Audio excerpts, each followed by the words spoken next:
All right, so the Arts Learning Grant, as I said earlier in the session or in the last video, this is really the category that has the most requirements. So I'm going to try to, give you the broad strokes here, but I really recommend looking at the guidelines carefully, looking at the application, and then being sure to reach out to us when you have questions. This category supports in-depth arts education projects to participants of all ages, led by nonprofit organizations, cultural groups, or teaching artists. They can take place in school or out of school. And you'll see when we refer to out of school, this is a really hard distinction for this category. It's really, one of two options. You're either applying for something that's in school during the school day or something that has nothing to do with the school and might be an after school program or a community-based learning for elder learners, for example. We'll talk about the key differences in a minute. This grant is really meant to build capacity of local artists and organizations while providing students and our community members with high quality artistic learning experiences.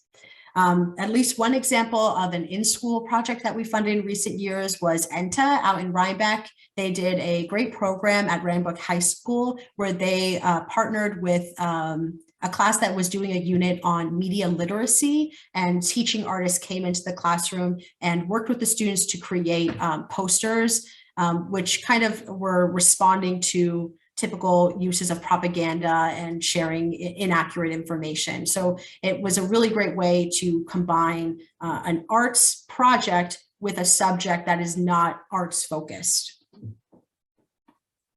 which we encourage. Some examples of after school or community-based learning projects that we funded. We funded Susan Griss, who did a movement and dance workshop at Woodland Pond in New Paltz, which is a senior living facility. And we funded the YMCA to do their Starfish Summer Camp, which was a camp really focused on reusing materials and kind of teaching about the environment through artistic projects. The goals of this program are to support nonprofit organizations, culture groups, and individual teaching artists in providing in-depth arts education projects to participants of all ages, build capacity of local artists and nonprofit arts organizations while providing K-12 public school students and/or community members with high-quality artistic learning experiences, and support marginalized teaching artists and students through in-depth and hands-on arts education. What is eligible for this category? And I'm going to get into a lot of requirements here. So first of all projects must be sequential and a minimum of 3 hands-on sessions. So that means that, and it's between the same instructor and group of students moving through all 3 sessions together. So it shouldn't be something like the first session we're doing painting, the second session we're doing clay, and the third session we're doing writing. It should be, we're going to be focused on expanding our writing skills over the course of 3 sessions. And should be skills-based and hands-on. So it's not something where it's a lecture or learning about art history. It's really focused on hands-on instruction. It can include 1 or more art forms, but it really should be focused if it's more than 1 art form, they should be closely tied together.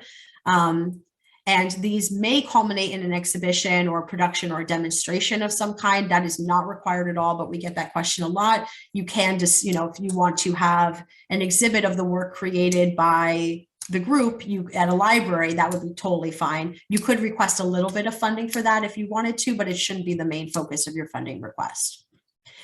The project must have stated learning goals, methodologies, and outcomes, and a means for evaluation of the students. And the programs may be in person, virtual, or a hybrid of the 2. In-school projects, these are projects that take place during the school day in a K-12 public school. Private, parochial, and home schools are not eligible to serve as partner schools. And arts learning funds must not replace or appear to replace the role of certified art teachers in schools. So this is not a replacement for having arts education in the school. This is really like an additional thing and really more of an opportunity for the teaching artists to expand their experience and work with a new group of students. Students should not be taken out of regular classes to participate or self-select for participation, meaning it shouldn't be a situation where they're going into the cafeteria and say, who wants to go do this art project? It should really be built into their school day. And this is typically achieved by a teaching artist partnering with a teacher in a school to present a program during their class. And I'll also add here that as I, pointed out with one of the examples I used, it does not need to be a teaching artist going into an art class. They could be going into an English class, a history class, a gym class, really any class in the school, as long as what they're teaching is arts focused. And that would be a really great way to bring in. I'll give an example. When I was in school, I was in my history class, and they brought in a teaching artist who was, we were learning about ancient Japan at the time, and they brought in a teaching artist who was a traditional Japanese calligrapher, and she taught us about Japanese calligraphy. But I learned that and had that experience in my history class. So we really like to see those kinds of cross subject learning and bringing the arts into other classrooms. So the second and separate option is for after school or community-based learning. So participants in these projects must be part of an existing group. So some examples of this might be existing club at a library, or participants in a certain social service organizations group, educational program participants, or senior center participants or residents. If you're confused about this, it is really a case-by-case basis. So I really recommend reaching out to us so we can figure out if the group you're working with is a closed group. Typically, the way to know that they are is that the group already exists. They're not being assembled by the teaching artist or the nonprofit who's putting on the program. And really, they're coming into that group to offer something. Projects may take place really in any location that is appropriate for the project. If it's a nonprofit applying directly, it might take place at their location or a library, or if it's at a senior center, at the senior center itself. And participants can be of any age or a specific age group. So, if the group is composed of people of all ages, that's fine. Or if it's a group of just elder learners or adult learners, that would be fine too. So for both of those options, things that we can pay for, we can fund teaching artist fees. And really, this is one of our main priorities for funding in the Arts Learning Grant. We can fund direct administrative expenses or planning and preparation expenses for the pros event. So if there's something that you just need, you need a piece of equipment in order to do the project at all, that would be something that would definitely be a good thing to ask for.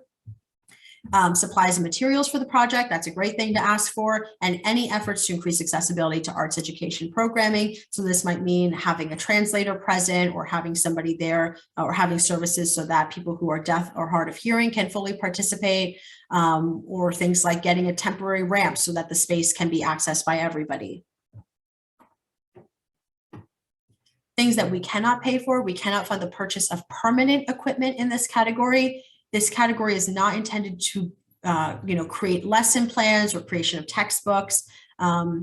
We cannot fund fees paid to board members of the nonprofit or nonprofit fiscal sponsor if you're applying that way. This is not nonprofit best practice, and we will not eliminate you if fees are being paid to a board member, but we cannot fund any fees be paid to board members with our funding. And please see the guidelines for the complete list of what we cannot fund, and that would be a really good thing to double check while you're working on your budget.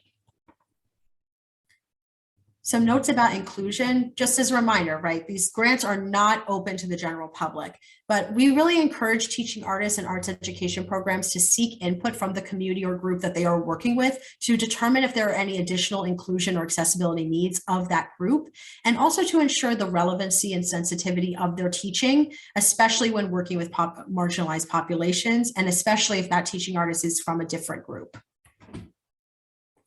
So now I'm going to talk about the ways in which you can apply to this program. So for nonprofits, this works pretty much the same as the community arts grant.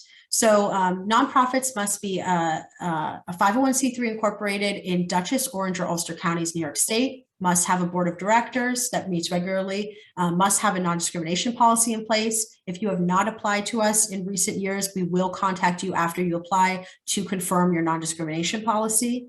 must be in adherence of the Nonprofit Revitalization Act of 2013. If you need more information on this and want to check if you are compliant, you can go to NICON, which is New York State Council on Nonprofits. They offer great resources, and they also have a membership program where you can really work with them one-on-one if that's something that you think your organization needs.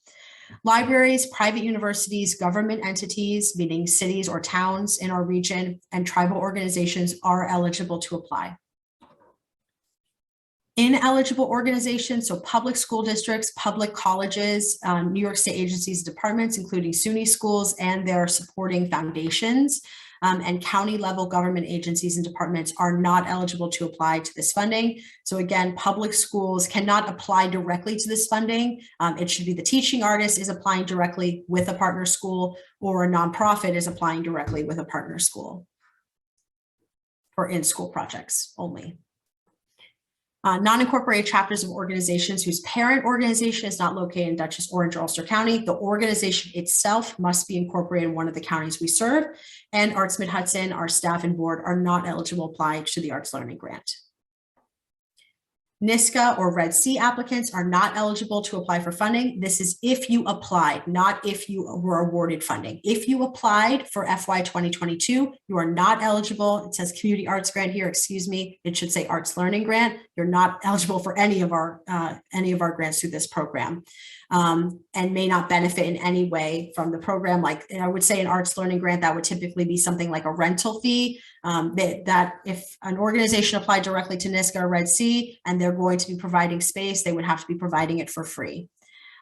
Anyone who applied to NISCA or Red C for FY 2022 also cannot serve as a fiscal sponsor.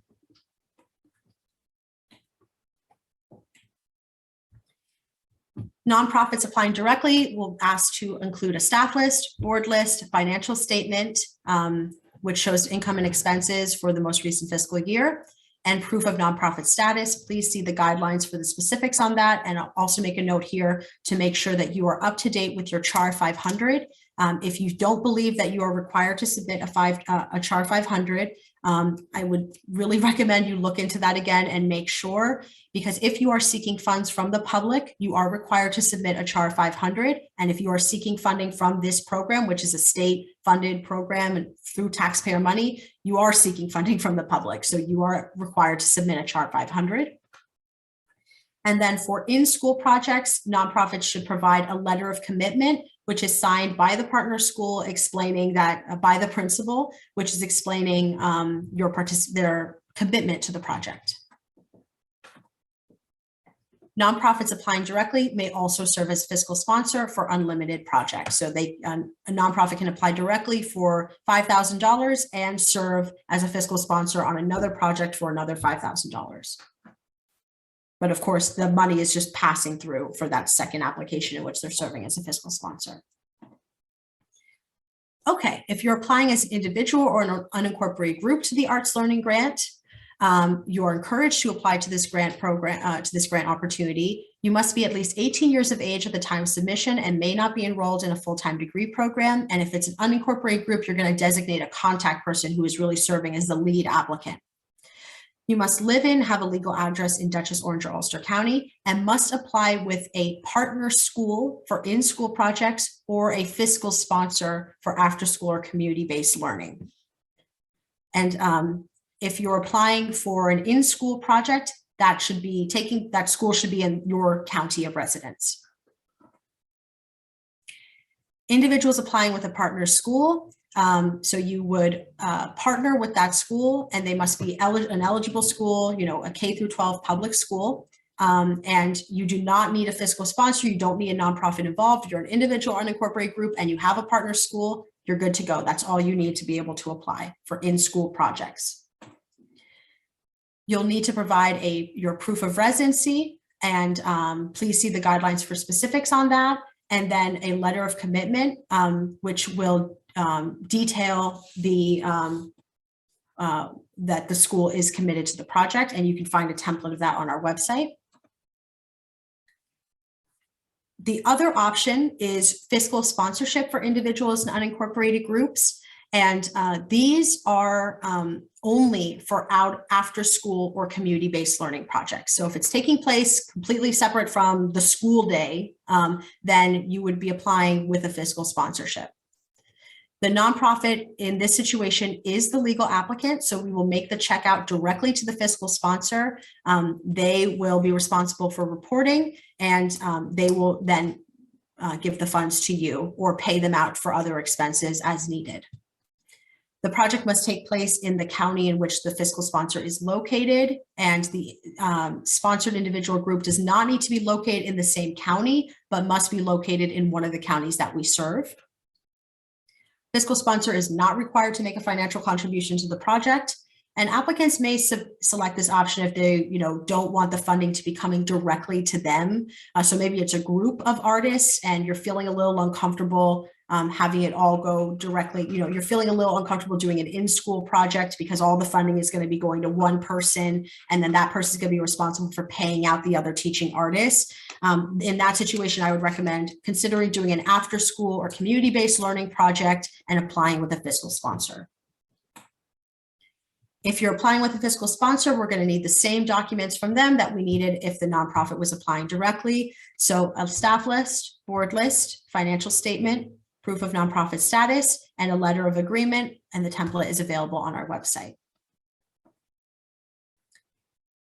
So submitting a grant proposal to the Arts Learning Grant, again, all applications are due March 14th, of this year, 2022. If you require any additional assistance, please reach out to us, and I will be doing a separate video where I go through the Arts Learning Grant application in depth. So just look out for that. It's January 27th. Look out for that next week. And hopefully that will shed some light on how to answer some of the specific questions. And really those videos will be more focused on grant writing assistance. Some additional attachments we recommend including the primary teaching artist or artist's resume or bio.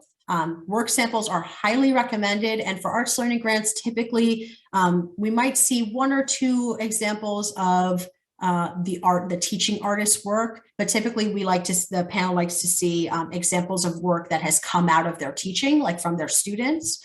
You can also include maybe videos or documentation of your teaching. I know a lot of teaching artists have stuff like that. And then any additional documents like letter of support, press articles, or marketing samples, anything like that could be included as well.